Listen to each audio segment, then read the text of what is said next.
Well, if you can do introductions, you need to do endings. Like we were talking about before, you've got the picture frame that surrounds a painting. And likewise, you've got the same thing happening around the piece of music. So the introduction starts the song and leads you into the song. At the end of the song, you need a way to get out of the song. And sometimes we refer to this as outros. And it's just a slang term, and everybody knows what it means. It means something that we're going to put at the end that takes us past the actual song and gives us something interesting so that we're not hitting a brick wall. I mean, imagine if you're driving along and to stop at the end of the road, there's a brick wall, and the way you stop is you hit the brick wall. That's not very pleasant. And same thing if you're playing a piece of music. Let's say I'm picking Duke Ellington's Satin Doll.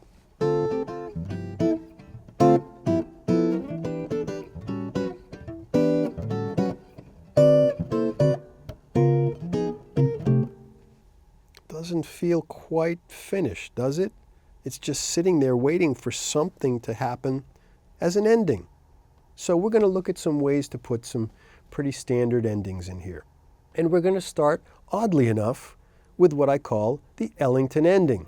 Let me play the last 8 bars of Take the A Train. This will be the chord progression of Take the A Train, and when I get to the end, I'll put the typical Ellington ending on this.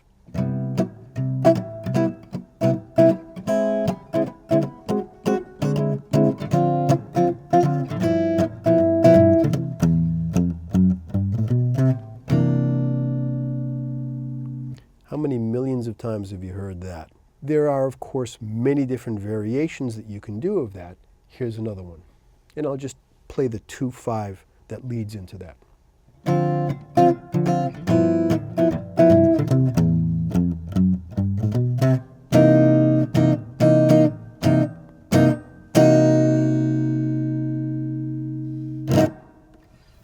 Pretty common and usable pretty much in any tune. Well, if you've got Ellington, you want to have one of the other great band leaders, Count Basie. These two gentlemen really established the groundbreaking big bands of the late 1930s into 1940s and later into 50s, and Basie passed away after Ellington, but their bands are still around now traveling as what we call ghost bands. But those were the two best bands in the history of what we would call swing and jazz. Ellington's band was more creative. Basie's band swung harder. Now, some people might argue that and say, well, really, but that's just a matter of my personal opinion. Ellington was great because of his composition abilities. Count Basie played some very simple piano ideas, and part of that was this ending, which is very familiar to people when they hear this. So let's do an example. Maybe I'll go with Satin Doll and use this at the end of Satin Doll.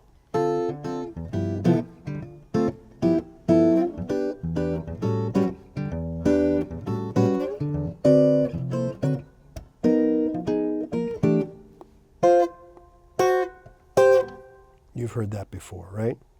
Here's a variation on that.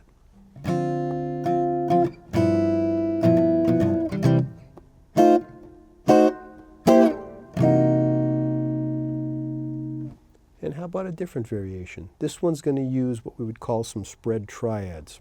And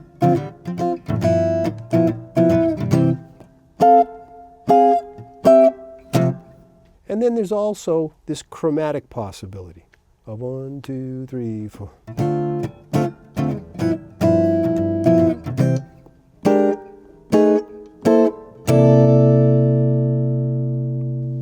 Now, they're very short, they're very simple endings, and what they do is give you the opportunity to put this little tag at the end of the song.